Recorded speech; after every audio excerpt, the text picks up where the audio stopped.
I recently won my very first photography award. This year I entered the Gold Coast Photography Awards and my image was chosen as the winner of my category, which was lifestyle.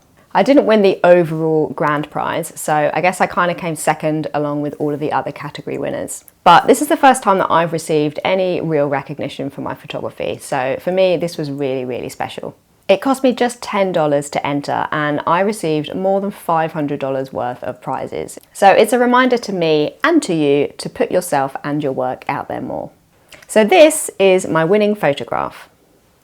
And you might be surprised to see that the raw image actually looks like this. Much less eye-catching. So in this video, I'm going to show you how I turned this dull, flat and lifeless raw image into an award-winning photograph. I'm not really sure if I can get away with saying that, but no, screw it. I won my category. It's an award-winning photograph. My name is Hannah and I'm an ocean lifestyle photographer based in Queensland, Australia. I make videos sharing photography tips and helping you to become more confident and creative with your camera. If this sounds like the sort of thing you're into, hit subscribe.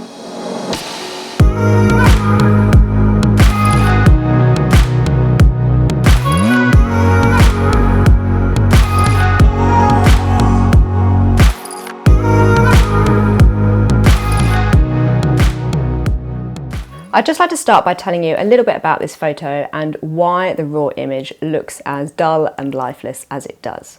So I took this image last year during the World Surf League competition on the Gold Coast, and I woke up really early in the dark so that I could get a spot on the rocks so that I could shoot all the pro surfers warming up for their day of competition. This photo was taken at 6:15 in the morning, so before the sun had risen. So it was still pretty dark outside and I was shooting handheld with a long telephoto lens. With this one actually, which when zoomed out is really quite a heavy lens. So I was using a shutter speed of 1/1600th of a second, which is kind of my go-to shutter speed for shooting short borders. My aperture was as wide open as it could be, which was f4.8, and my ISO was 1400. So the raw image is a little underexposed, but I would also like to point out that a raw image is not supposed to look like a final edited photo. Yes, some photos that are taken in perfect light can look great straight out of camera and don't need any editing at all. But many others, like this one, need a little bit of love from Lightroom. So let's have a look at how I edited this photo, and in order to do that we're going to need to go over to my computer. So let's go.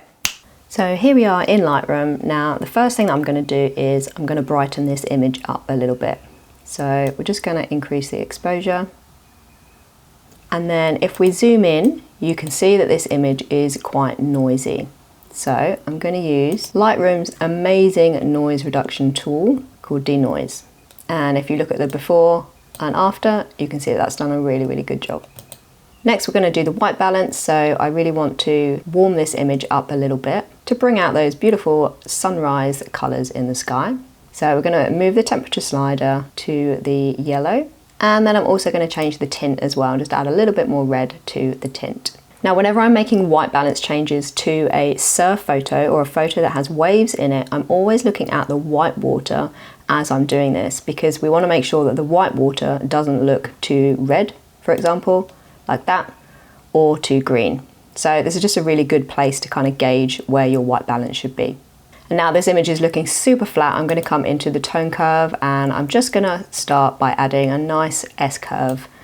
And we can see that brings out some nice contrast, adds some blacks to the shadows and some whites to the highlights. Now one thing that I also love to do with the tone curve is to add this same S-curve to the color panels. So I'm going to right click, click copy channel settings, and I'm going to go to the red tone curve and I'm just going to click paste.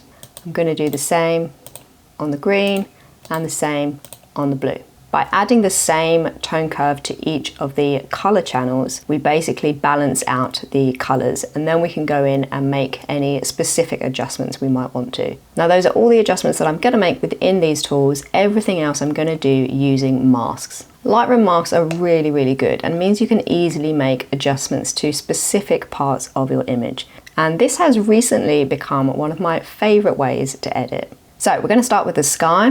We're going to click on Add New Mask, Sky. It's going to automatically detect the sky, does a pretty good job.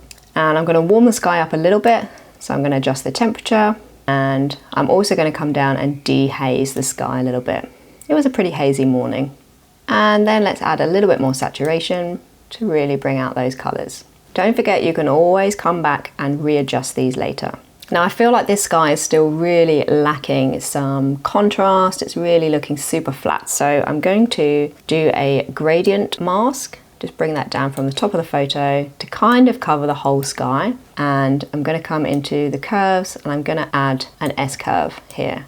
I just want to try and make this look a bit less flat. And I'm also going to add some dehaze as well. When we add lots of dehaze, it really brings out the colours. We don't want to add too much, maybe something like that. And then of course I want to actually bring out the subject in this photo, which is this surfer here, which is actually Ethan Ewing.